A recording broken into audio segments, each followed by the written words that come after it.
Muito bom dia a você que nos assiste pela Rede Mundial de Computadores, através das plataformas da UVB, em especial aos amigos vereadores e vereadoras de todo o Brasil, que fazem, então, na base da sociedade, o alvorecer dessa democracia que impulsiona esse imenso Brasil.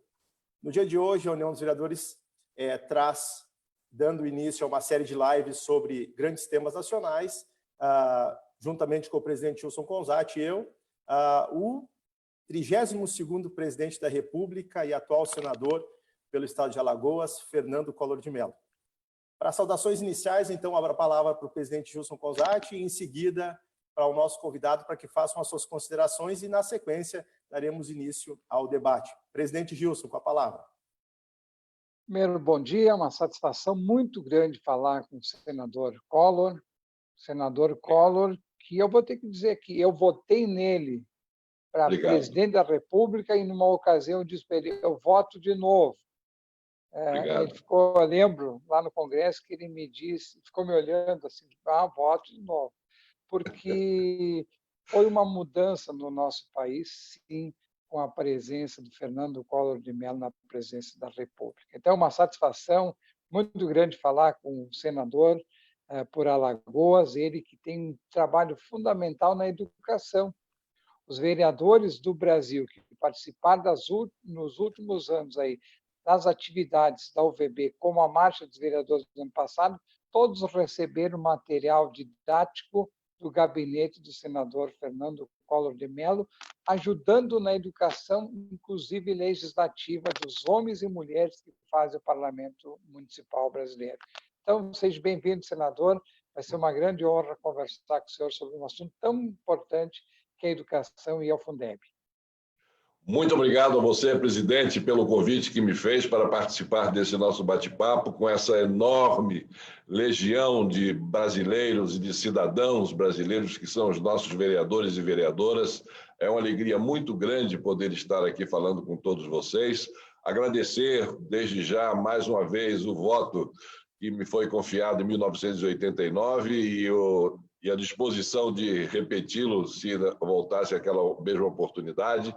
Enfim, e a lembrança também desse contato que eu venho mantendo ao longo do meu período como senador, com todos os vereadores do Brasil, com quem mantenho uma correspondência assídua, né, sempre enviando material que eu diria não é bem didático, mas é um material informativo, para que os senhores e as senhoras vereadoras possam ter conhecimento mais detalhado das leis, das legislações pertinentes às suas ações, às suas atuações como representantes mais legítimos do povo brasileiro, que como são os vereadores e vereadoras. Por isso, é com muita alegria que participo dessa reunião da UVB para discutirmos questões da nossa atualidade. Apenas lembrando o seguinte, no início, foi dito 22º presidente. Na realidade, eu fui o 32º. 32º presidente, não é isso? Então, enfim, mas muito obrigado a você também pela apresentação inicial que fez e estou à disposição para nós conversarmos. Senador Collor, primeiramente me desculpe pelo equívoco, 32º presidente da República, responsável por uma série de alterações, como disse o presidente Gilson, alterações importantíssimas para o Brasil, com abertura econômica, algumas normativas que são utilizadas e saudadas até hoje pelos juristas de todo o país e utilizadas em defesa de grande parte da população, parcela da população, o que nos traz muita honra em estar com o senhor nessa manhã. Senador, uma das questões para que nós começamos o debate considerando o fato de que a PEC 15A, que trata sobre a permanência, né, efetivação do Fundeb como Programa Nacional de Financiamento da Educação, passou pela Câmara dos Deputados e agora tem seu curso natural encaminhada para o Senado Federal. Um dos questionamentos iniciais que nós temos por parte dos vereadores é de que, na sua percepção, o Senado Federal vai debater esse tema com mais aprofundamento ou haverá tão somente uma questão de chancela dessa PEC e efetivando em razão do espaço-tempo, né, da necessidade de se manter esse programa efetivo a nível nacional? nós não temos nem tempo, nem também necessidade de debater aquilo que foi aprovado na Câmara dos Deputados, no meu entender. Tempo, porque realmente o nosso espaço é exíguo para fazer, se fosse o caso, um debate mais aprofundado em relação ao que veio da Câmara já aprovado. E necessidade porque o que veio já aprovado da Câmara está perfeitamente em consonância com as aspirações e os desejos dos munícipes, dos representantes da nossa população no interior do Brasil, que são os nossos vereadores e vereadoras, da classe política de um modo geral, não é? E tanto assim que na Câmara foi aprovado por 480 votos, se não me engano, e no Senado Federal não vai ser diferente. No Senado Federal vai ser uma vitória elástica, vitória do bom senso, a vitória daqueles que são a favor da cidadania e que veem na educação a base elementar para que a cidadania possa ser construída nesse país.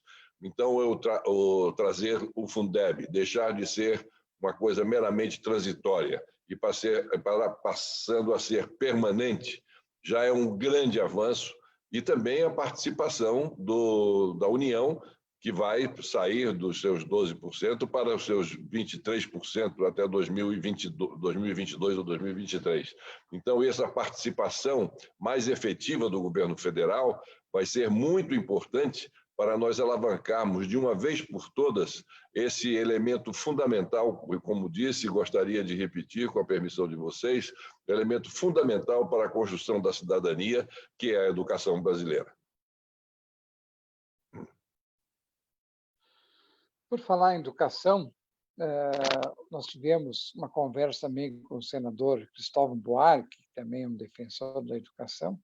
O senhor acredita na educação no Brasil, que ela possa realmente chegar a transformar as pessoas, uma vez que ainda estamos longe de uma educação com muita qualidade no nosso país? Como é que o senhor vê a educação hoje, a sua visão, a educação hoje no nosso país?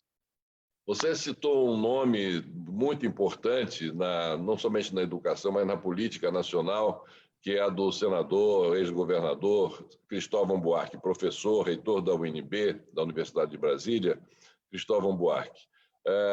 E conversando com ele no período em que juntos convivemos no Senado da República, ele era um dos mais entusiastas, dos maiores entusiastas do programa que eu implementei como presidente da República, que foi a universalização do ensino básico. Com a criação dos CIACs, os Centros Integrados de Apoio à Criança, nós criamos esse programa dando condições de uma melhoria substancial a todo o nosso magistério para que pudesse estar de acordo com essa nova visão do que seria essa universalização do ensino básico, que é o fundamento para que as crianças elas ascendam regularmente, naturalmente, os outros ensinos, no ensino fundamental, o ensino médio, o antigo ensino fundamental, o antigo ensino primário, antigo ensino primário, depois o ensino médio e o ensino de terceiro grau. Então, essa educação, a universalização do ensino básico, dava às crianças o seguinte cardápio. Elas entravam na escola às 7h30 da manhã e saíam às 5h30 da tarde. Elas tinham aulas, as aulas normais, as aulas presenciais, mas, além disso, elas tinham o esporte, elas tinham o lazer, elas tinham o teatro, elas tinham biblioteca, elas tinham ensinos de artes e ofícios, de pequenos ofícios, para que elas pudessem fazer em casa o seu bico, pequenos ofícios de consertar um pé de mesa, de consertar um fio, mexer no motor de uma geladeira, enfim, fazer pequenos ofícios para que pudesse ajudar na renda familiar. Além disso, tinha médico dentro da escola, o médico que seria o médico familiar, tinha 4 refeições por dia, no café da manhã e no lanche do final da tarde, que seria uma espécie de jantar, eles podiam ter a participação dos pais. Então, os pais que fossem levar as crianças à escola podiam participar com elas do café da manhã e, quando fossem buscá-las, também podiam participar com elas do café da manhã. Então, um ensino assim absolutamente abrangente e que dava condições para criar verdadeiros cidadãos.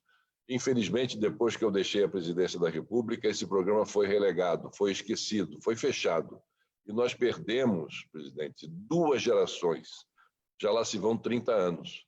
Se nós estimarmos que cada geração tem um intervalo de 15 anos, foram 2 gerações de brasileiros que nós perdemos porque não pudemos, pela não continuidade desse programa de governo implementado por mim, não pudemos dar continuidade a esse programa, que era de fundamental importância para que também, no ensino médio, as crianças pudessem acompanhar as matérias que estão oferecidas no ensino médio. Um dos grandes problemas que nós temos hoje no Brasil é a falta de mão de obra qualificada para nós aumentarmos a nossa competitividade e a nossa produtividade. E por que nós temos essa deficiência? Pela deficiência no nosso ensino, que começa a deficiência no ensino fundamental e que depois passa para o ensino médio. E no ensino médio também as crianças não têm a qualidade que todos nós gostaríamos de poder oferecer. E quando se chegam no 3º grau, eles deixam a escola quando já não fazem no ensino médio, porque não têm condições de acompanhar as matérias que estão sendo lecionadas. E isso, então, faz com que nós percamos a nossa qualidade do ensino. E perdendo a qualidade do ensino, perdemos a qualidade de bons profissionais. E perdendo a qualidade de bons profissionais, nós estaremos fora desse mercado cada dia mais extremamente competitivo no cenário internacional pelo que tem aí da chamada globalização.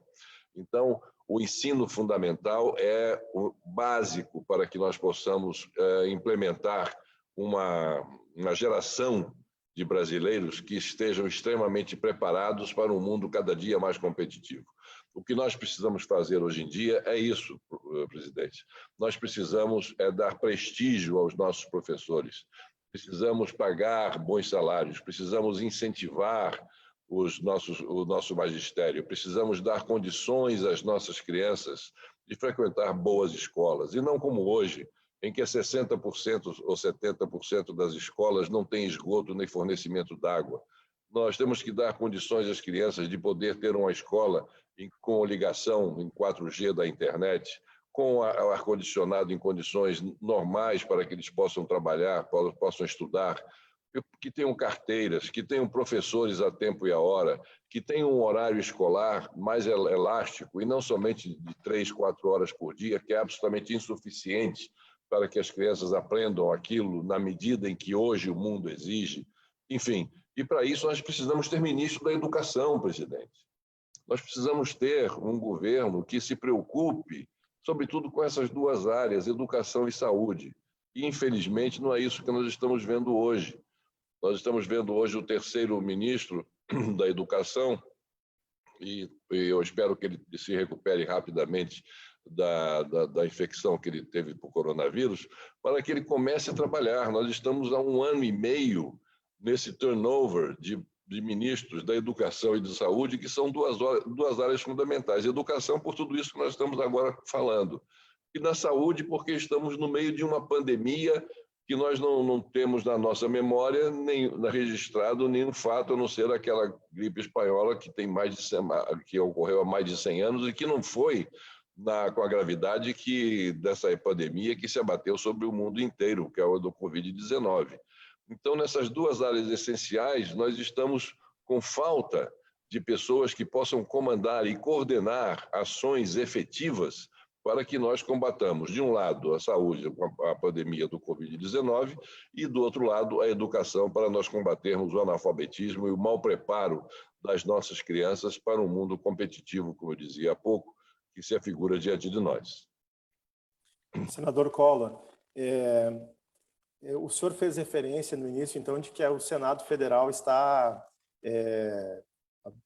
bem entusiasmado com a votação na Câmara dos Deputados, obviamente, pela aprovação acachapante que teve, pelo debate que lá ocorreu em relação, muito embora a PEC, que tratava dessa concretização do Fundeb como plano nacional, já venha tramitando desde 2015 e que o Senado, então, deve referendar essa votação. Mas eu gostaria de lhe questionar, considerando o fato de que, para melhorar as condições de educação, basicamente nós dependemos, e os municípios dependem muito disso, os vereadores também ficam muito reféns do fato de dos repasses ainda serem muito singelos se considerados as necessidades que os municípios possuem. O senhor acredita que, se tivéssemos discutido a reforma tributária adequada em tempo oportuno, nós talvez não tivéssemos essa necessidade de estarmos tendo que discutir assim de uma forma tão rapidamente a implementação do Fundeb como programa efetivo? Olha, reforma tributária, sem dúvida, em tese, se reforma tributária ocorresse, se houvesse uma verdadeira reforma tributária, sem dúvida nenhuma que traria benefícios. Mas eu sou muito cético em relação a uma reforma tributária, porque a reforma tributária, ela significa o seguinte: significa que aquele ente que mais arrecada, que é o principal arrecadador, quando fala em reforma tributária, é reformar a distribuição dos tributos. Então, ao ente que mais arrecada, que é a União, interessa redistribuir os recursos de que ela já dispõe, ou interessa à União, que é o ente maior arrecadador, arrecadar ainda mais do que tem? Sobretudo no momento em que nós estamos vivenciando, que é um momento em que o Estado vem despendendo recursos e vem investindo acertadamente, para minorar o sacrifício e o sofrimento de milhares e milhares de brasileiros atingidos pelo coronavírus, não somente pela própria infecção, mas também pelas consequências adversas dessa pandemia, que estão representadas no desemprego, estão representados na dor, na falta de esperança de milhares de brasileiros que não se veem em condições sequer de sobreviver. Então, o governo vem agindo acertadamente, no meu modo de ver, auxiliando e atendendo a essa camada, a enorme camada, 50, 60 milhões de brasileiros, para dizer um número razoável de pessoas que estão, razoável no sentido de não ser o número exato de pessoas que estão sofrendo com esses efeitos desastrosos na economia que o coronavírus vem trazendo para todos nós. Então, nesse momento em que o governo vem gastando muito mais do que ele previa, muito mais do que estava previsto no orçamento, muito mais do que estava previsto nos planos de reformas implementados pelo ministro Guedes da Economia, num momento como esse, em que o governo vem perdendo a arrecadação, porque, como nós sabemos, a arrecadação, devido à diminuição da atividade econômica, a arrecadação tributária também vem caindo. Então, num momento como esse, é razoável nós supormos de que o governo federal queira fazer uma reforma tributária para abrir mão de um bolo tributário em favor de estados e municípios? Eu acho que não. Se em condições normais ele não tem essa vontade de uma reforma tributária de abrir mão da sua arrecadação, muito mais num momento como esse que nós estamos vivendo. Ainda mais do jeito que está sendo encaminhada a reforma tributária, porque a reforma tributária, quando ela nasce, no meu entender, pelo menos essa é a minha experiência, ela tem que ser enviada de uma maneira completa, para que ela guarde coerência à reforma, e não de maneira fatiada, porque se manda de uma maneira fatiada para discutir por fatias, o que acontece? Naturalmente, ele faz o fatiamento, achando que essa aqui vai ser aprovada, essa primeira fatia, e já está encadeada com a segunda que vai ser aprovada, que está encadeada com a terceira e com a quarta. Então, o que acontece? Vem a primeira, aí não é aprovada como está. Aí, qual é a coerência que ela vai guardar com a segunda etapa? Já não guarda mais coerência. E assim por diante. No final, o que sai é um Frankenstein, né? É uma reforma inteiramente disforme. É uma reforma disforme.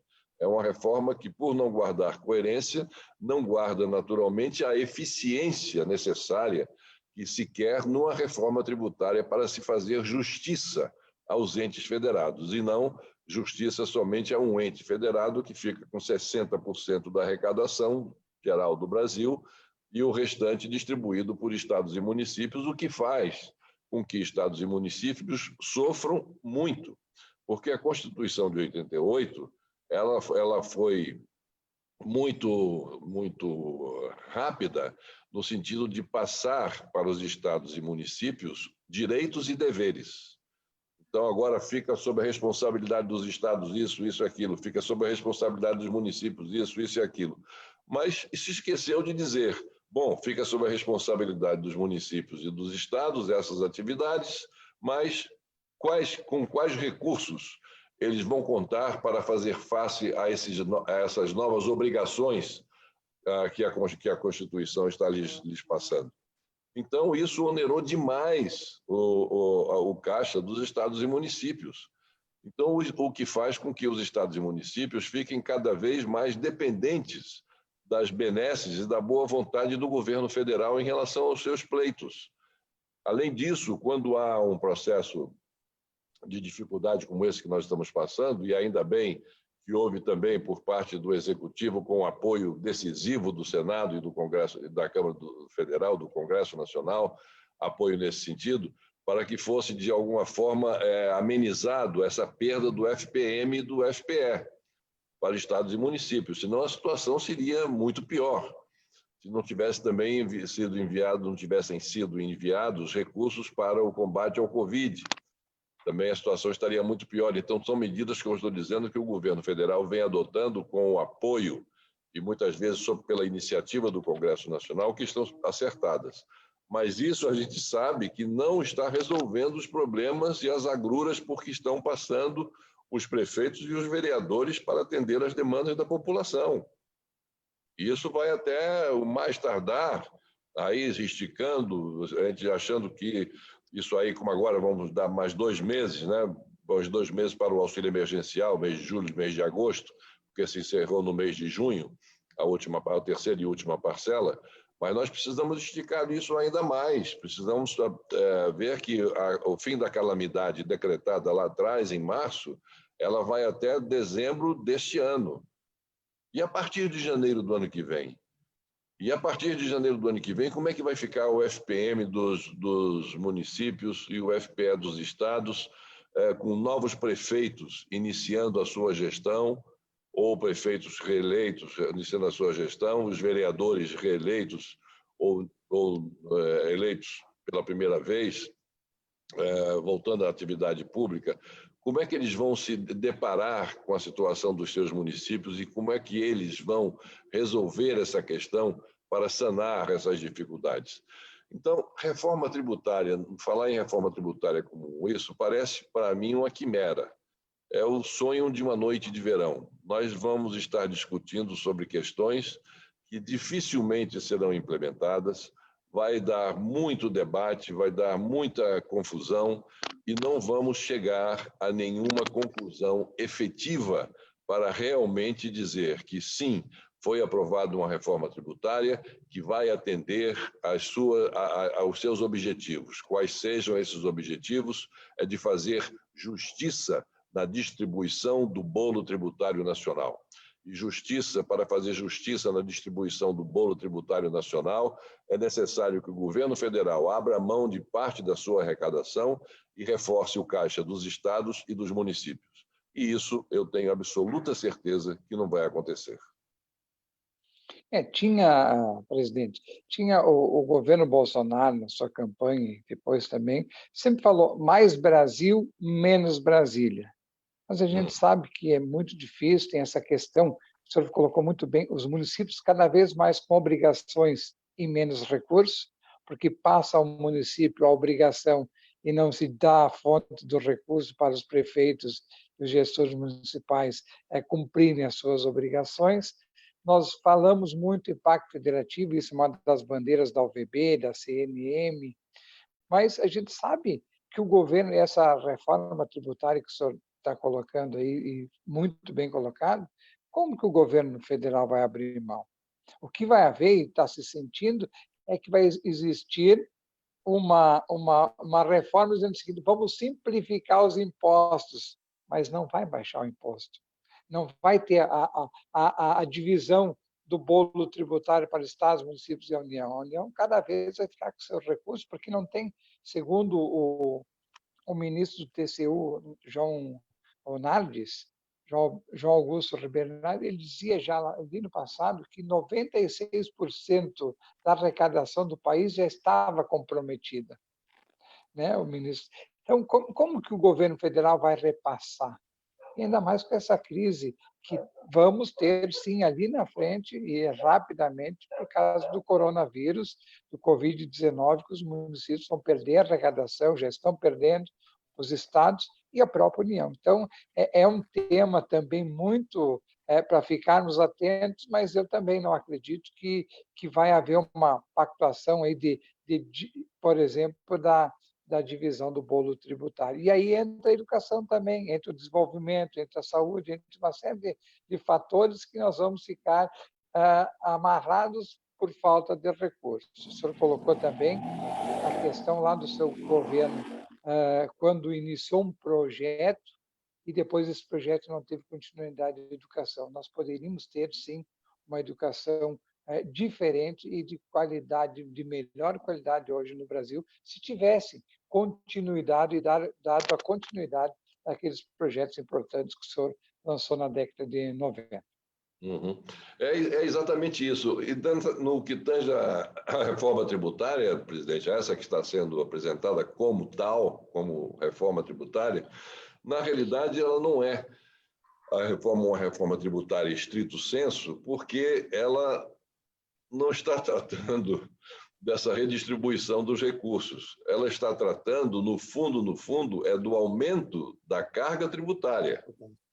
Porque nós estamos vendo aí, e dito pelo próprio ministro, que é necessário a criação de uma nova contribuição.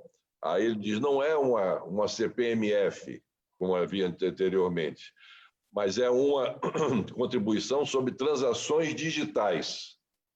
Ora, isso é querer fazer a gente de bobo, porque qual é o banco que não tem transação a não ser digital? Qualquer um de nós que tem uma conta bancária, que tem enfim, que tem alguma relação bancária, nós sabemos que tudo é feito digitalmente. Óbvio, tudo é feito com cartão. E o cartão o que é? Digital. É uma coisa digital. Então, isso é uma transação digital. Uma transação bancária digital. Então, é querer nos fazer de bobos, mas é o que eles estão defendendo, sim, a recriação de uma contribuição, por parte dos contribuintes, né? Por parte das pessoas que estão pagando seus impostos. E o que é dramático nessa questão da contribuição é que, diferentemente de impostos, né, e taxas, impostos e taxas, eles entram no bolo tributário. A contribuição, ele não entra no bolo tributário para efeito de redistribuição. A contribuição, quando ela vem, ela vai direto para o Caixa Federal. Não tem a parcela de X%, arrecadou isso, então desse que foi arrecadado em função dessa atividade, tantos por cento vai para o Estado, tantos por cento vai para o município, tantos por cento vai para o governo federal. A contribuição, essa que eles estão querendo reeditar, é uma contribuição que vai direto para o caixa do governo. Então, no fundo, essa reforma chamada tributária, essa é uma reforma, é um ajuste fiscal que o ministro da Economia está querendo continuar. Ele iniciou como um ultraliberal, que é o ajuste de contas, chamado ajuste fiscal, ou seja, arrumar as contas nacionais, é o aperto, é o arroxo, diminuindo as despesas e aumentando a arrecadação para ajustar as contas nacionais, o ajuste fiscal. Essa vem sendo a tônica desde o início do atual governo e esse é o mantra do atual ministro da Economia. Então, agora, o que ele está querendo fazer é continuar esse ajuste fiscal. E continuar o ajuste fiscal exatamente no momento em que ao Estado brasileiro e ao governo brasileiro, que representa o Estado brasileiro, essa tarefa enorme, essa tarefa obrigatória e determinada pela necessidade da população de ajudar essa enorme parcela da população que está passando por necessidades, que está passando por sofrimentos inauditos e que precisam desse apoio, e apoio esse que vem sendo dado até agora. Então, como conciliar esse ato de despender recursos para atender às necessidades da população com um ajuste fiscal? Não há nenhuma possibilidade. Então, eles estão querendo fazer o ajuste fiscal, dizendo não é uma reforma tributária. Se tivesse tanta pressa, se tivesse tanto ardor no sentido de realizar uma reforma tributária justa, correta e que atendesse municípios e estados brasileiros, que lhes desse maior autonomia e respeitando o que diz lá no título da nossa República, a República Federativa do Brasil, ou seja, é uma república que tem entes federados que devem ser respeitados nos seus 3 níveis, né, nos seus 2 níveis de estados e União, e no 3º nível, no nível municipal, se eles há 1 ano e meio vêm prometendo essa reforma tributária. Há 1 ano e meio. Logo depois de 2 meses de governo, depois de empossado o atual governo, que o ministro da Economia vem falando, vou enviar na semana que vem a reforma tributária para o Congresso. Há 1 ano e meio nós estamos esperando. E essa reforma tributária chega num momento como esse, em que o governo está vendo as voltas com as dificuldades para conseguir recursos para atender essas demandas da sociedade em função dessa pandemia e não está conseguindo fôlego suficiente para isso. Esse é o momento de se falar numa reforma tributária de forma serena, de forma verdadeira. Por que agora? Por que não antes essa reforma tributária chegou? E quando chega agora ao Congresso Nacional, chega de forma fatiada. Então, isso me parece uma miscelânea que não tem como dar certo, até porque a realidade que nós estamos vivendo, ela não se coaduna, ela não se conecta, ela não encontra pontos de convergência com uma reforma tributária do jeito que deve ser feita uma reforma tributária, a não ser que eles mudem esse nome e digam, não, nós estamos continuando o nosso programa de ajuste fiscal e o que nós queremos com essa chamada reforma tributária é apenas dourar a pílula para dizer a vocês o seguinte, nós precisamos criar um novo imposto para termos mais recursos para atendermos às demandas que nos estão sendo impostas em função dessa epidemia do coronavírus. Senador Collor, eu entendo que perfeitamente o senhor delineou todo o grande problema envolto com a tida reforma tributária. E, na realidade, como o nosso objetivo era discutir educação, e a minha preocupação é com os recursos que serão destinados para a manutenção do Fundeb, principalmente pela necessidade de mais aporte de recursos para que a União faça a complementação daqueles estados que possuem problemas né, junto ao bolo. Então, num primeiro momento, na nossa percepção, uma reforma, como o senhor bem referiu, a reforma tributária deveria ser feita anteriormente a uma reforma, a uma proposta de melhoria na condição da educação, porque daí saberíamos e não teríamos problemas cíclicos econômicos que impediriam a aplicação desses recursos. Mas a minha questão nesse sentido agora para o senhor é como poderemos, vivendo esse momento difícil de escassez de recursos, de uma necessidade de implementação de recursos em áreas como a saúde, encontrar fôlego financeiro a nível de União para aplicar os percentuais mínimos propostos para que estados, principalmente alguns estados do Nordeste, se não me engano, 4 dos 6 que estão nas últimas posições, que precisam de complementações por parte da União, possam vir a dar à população um ensino de qualidade e atender às exigências da população. Bom, em relação ao que se espera venha a ser aprovado também pelo Senado, isso aí se transforma em lei. Então, o aumento, não é, dos 12% para os 23% de participação da União no bolo do Fundeb, na arrecadação, nos recursos totais destinados à aplicação no Fundeb, quanto a isso, nós não podemos ter dúvida de que isso será aplicado, de que isso será transformado em lei, tem que ser obedecido rigorosamente pelo governo federal, que é o gestor desses recursos e, portanto, o repassador nesses percentuais estabelecidos pela lei, que eu espero seja aprovado muito rapidamente também pelo Senado e sancionado sem vetos pelo presidente da República, isso passará a ser uma obrigação. As necessidades sempre serão maiores, nós precisamos sempre ter atenção a essa questão da educação, até porque o Fundeb, até agora, na realidade, quem contribui com o Fundeb, quem menos contribui é a União. 10%. Os recursos saem todos de estados e municípios. Então, está se aumentando agora a participação da União, e que ainda não é o ideal. O ideal seria, como eu fiz no meu governo, da universalização do ensino básico, por exemplo, e do ensino fundamental, que cabe aos municípios, nós universalizamos isso. Ou seja, a União cobria todos esses custos, né? Então, fazia com que as prefeituras ficassem um pouco mais aliviadas, né? Bem mais aliviadas, sem essa dificuldade de ter que arrecadar mais para atender ao objetivo que todos os prefeitos e vereadores têm, que é de atender no seu campo, no seu município, a área da educação e da segurança, sobretudo da segurança, da saúde, sobretudo naquilo que lhes cabe fazer. Então, o que a gente tem que prever é que haverá uma necessidade, primeiro, porque, aliás, antes de dizer as necessidades, 2 pontos que são primordiais na lei. Primeiro, que o Fundeb passa a ser perene, passa a ser um fundo permanente e não mais com um prazo para terminar.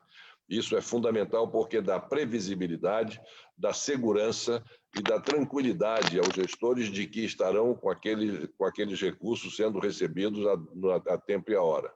Em segundo lugar, que esses recursos terão a cada ano terão uma participação maior do governo federal, de acordo com o que está no projeto de lei que está sendo agora tratado no Senado Federal, e, como eu disse, e repito, eu espero que rapidamente isso seja aprovado. Então, depois, e com essas 2 garantias, que já são um grande avanço, nós precisamos fazer a avaliação do que mais será necessário para diminuir a pressão sobre os municípios e sobre os estados e fazer com que a União possa participar mais ativamente, mais decisivamente, desse processo de fortalecimento dos recursos para o Fundeb, que são recursos fundamentais, como dissemos aqui inicialmente, para a construção da verdadeira cidadania. Então, esse é um outro debate que nós teremos que fazer após a aprovação dessa lei, a aplicação dela em termos práticos, para nós sabermos o que mais nos restará fazer para fortalecer o Fundeb para satisfação de todos os brasileiros que veem a educação como a saída para os problemas que nós estamos enfrentando em todos os níveis no Brasil. Senador, eu quero aproveitar, saindo um pouco do Fundeb, mesmo que o doutor André queira, e é o tema que nós falamos, mas eu queria ouvir a sua opinião sobre o governo Bolsonaro, se o senhor puder falar, sobre o governo Bolsonaro, sobre a relação com o Congresso Nacional, e como o senhor vê o futuro do país com o atual governo dentro da sua forma de atuar junto ao Congresso Nacional e também com os projetos para a sociedade? Bom que o senhor fez a pergunta, presidente. Eu estava instigado a perguntar ao senador Collor em razão da sua condição de ex-presidente e poder nos dar uma opinião completamente basilar, importante sobre essa situação que a gente vive. Pois não, pois não. Nós estamos vivendo agora, exatamente nesse momento, uma outra fase que nós não sabemos ainda como ela vai se desenvolver.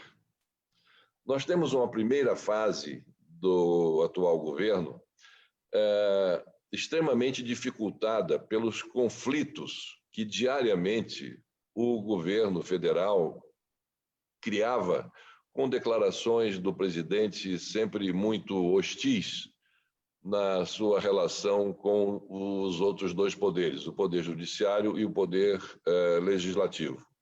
Conflitando com o que diz e determina a Constituição, que são os três poderes basilares que sustentam o sistema democrático, e esses poderes devem conviver entre si de forma independente e harmônica.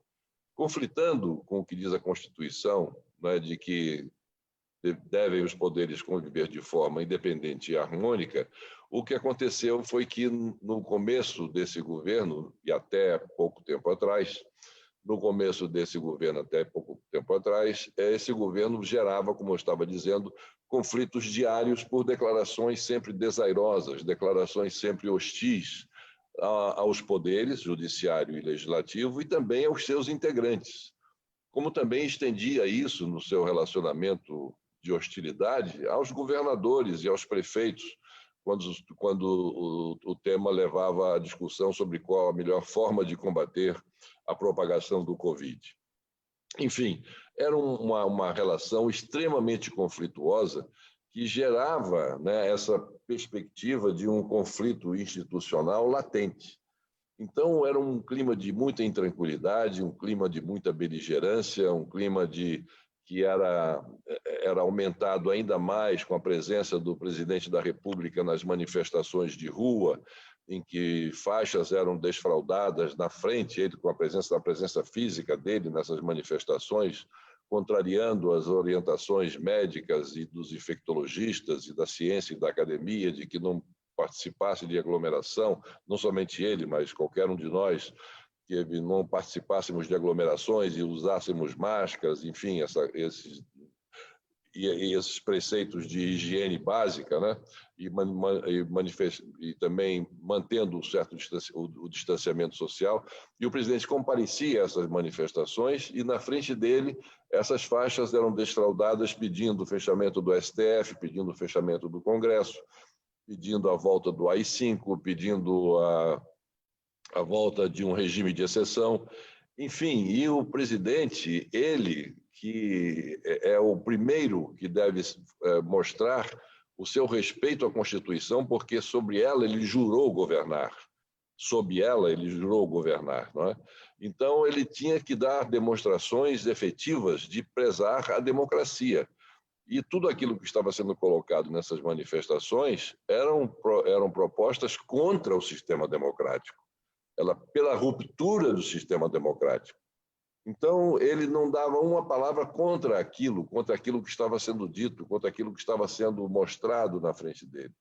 E isso apenas alimentava ainda mais essa insatisfação entre os poderes que estavam sendo admoestados daquela forma, criando, naturalmente, um caldo de cultura extremamente nocivo à convivência democrática que deve pautar a existência desses três poderes. Bom, pouco antes dele ter contraído, o presidente ter contraído o Covid-19, e eu saúdo por ter recuperado rapidamente dessa infecção, mas antes dele ter contraído a infecção, ele já havia levantado, aí vem essa segunda fase, que é de pouco tempo para cá, ele levantou a bandeira branca, né, nessa fase de estabelecer uma trégua na sua relação com os outros poderes e também com os seus integrantes. Então, foi um período de tranquilidade, em que se estabeleceu essa trégua e que a gente teve a ideia de que, puxa, agora o presidente deixou também de falar naquele cercadinho nas entradas e saídas do Alvorada, que cada entrada e saída do Alvorada, cada vez que ele falava, era um desastre do ponto de vista de acirramento do clima, não é, de animosidade, que ainda hoje permeia não somente a relação dos poderes, mas também a sociedade brasileira. Então, ele havia parado de dar aquelas entrevistas. Então, o clima de normalidade veio a questão da doença, ele se recolheu, também deixou de dar declarações, deixou de fazer demonstrações aos integrantes dos outros poderes, enfim. E nós começamos a respirar um pouco mais aliviados de que, finalmente, nós estaríamos estabelecendo um clima de normalidade institucional para que o diálogo prevalecesse e o entendimento fosse a tônica na relação entre os três poderes. Mas já ontem ele voltou ao exercício da presidência, na segunda-feira. E já ontem ele participou dessas entrevistas do chamado Cercadinho ali no Palácio da Alvorada. Isso já me alertou, já acendeu um sinal de que talvez ele não tenha mudado tanto quanto a gente imaginava. Porque se ele recomeçar e se ele retomar essas atividades, né, antes desse período da trégua que ele estabeleceu, que eu estava agora citando, que depois se seguiu a esse período da quarentena dele para se recuperar. E o momento atual, né, que ele recomeça a fazer essas entrevistas, se isso recomeçar, novamente nós vamos ter um retrocesso nas nossas relações institucionais. E isso gera um gravíssimo problema, porque é necessário que a população esteja tranquila em relação ao exercício da administração federal, do comportamento do seu presidente. Ao mesmo tempo, desses anos, nessa primeira fase toda, que eu estava citando, ele também deu muito pouca importância ao Congresso Nacional e à formação de uma maioria parlamentar no Congresso Nacional. Depois ele entrou nessa fase da trégua, quando eu falei do início da fase da trégua, ele iniciou também, ao lado de não dar mais declarações, ele iniciou conversas com o Congresso Nacional, com o próprio Supremo Tribunal Federal, ou ele pessoalmente, ou por interlocutores autorizados, indicados por ele, com autoridade para tal, para conversar com ministros do Supremo, com o presidente do Supremo, com os presidentes das duas casas do Congresso, com políticos. Então, ele começou a conversar no sentido de apaziguar as relações institucionais, como nós falamos, e também tentar construir, formar uma base de sustentação política que lhe dê condições de governabilidade. E isso foi também uma medida extremamente positiva que eu vejo da parte dele, né? Eu acho que é muito importante, porque o presidente da República ele é o líder político da nação. Como líder político da nação, ele tem que fazer política. E fazer política por intermédio dos instrumentos que a democracia oferece, que são os instrumentos dos partidos políticos e os políticos. Não pode fugir disso. O presidente, como líder político da nação, ele tem que fazer política, sim. E fazer política à luz do dia, abertamente. Tem que fazer composições políticas, sim, porque senão não consegue governar. Nesse presidencialismo de coalizão, se o presidente da República, ou o presidente, ou o governador, ou o prefeito, se eles não conseguirem, não formarem a sua base, a sua maioria de sustentação nas casas legislativas, não governam. O governo não chega ao final. Muito mais o governo federal. Ele precisa dessa base de sustentação. Agora, precisa fazer com que esses entendimentos sejam feitos às claras, que todos estejam informados, sob o escrutínio da imprensa e da própria população, de que todos saibam com quem o presidente está conversando, com quais partidos, quais são os políticos, quais são as pessoas que estão sendo os interlocutores desses entendimentos e o que é que está sendo levado em conta nesse entendimento. Isso não é nada feio nem reprovável, ao contrário, isso faz parte do jogo democrático. Nós temos agora o exemplo de Israel, que é uma democracia forjada na luta e, sobretudo, numa região extremamente conflagrada como o Oriente Médio.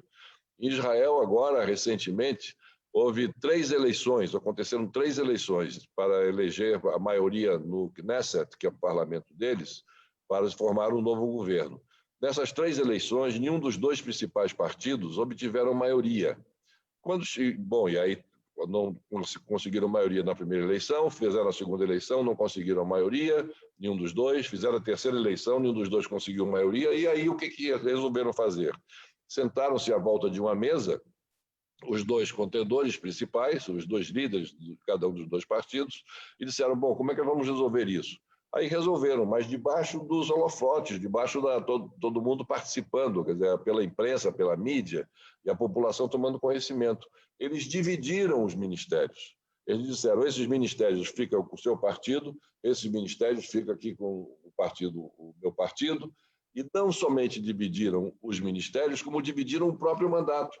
Cada um ficou governando, cada um ficou acertado que cada um governaria durante 2 anos.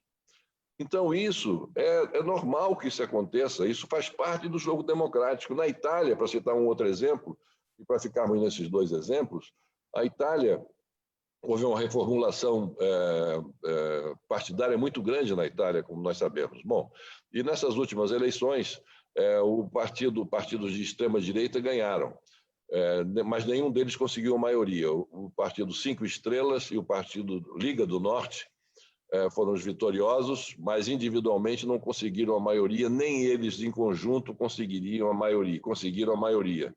E aí o que eles fizeram? Fizeram um acordo com partidos de esquerda.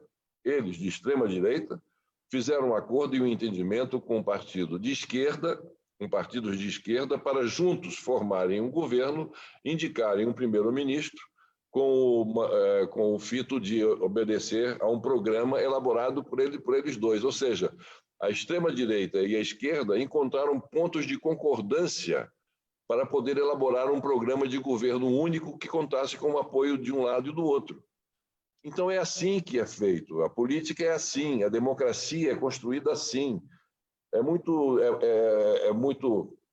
fácil se falar, não é toma lá da cá. Não é toma lá da cá nada. O toma lá da cá, ele nasceu porque não houve, talvez, a transparência necessária nos entendimentos havidos anteriormente para a composição de uma maioria no Congresso Nacional.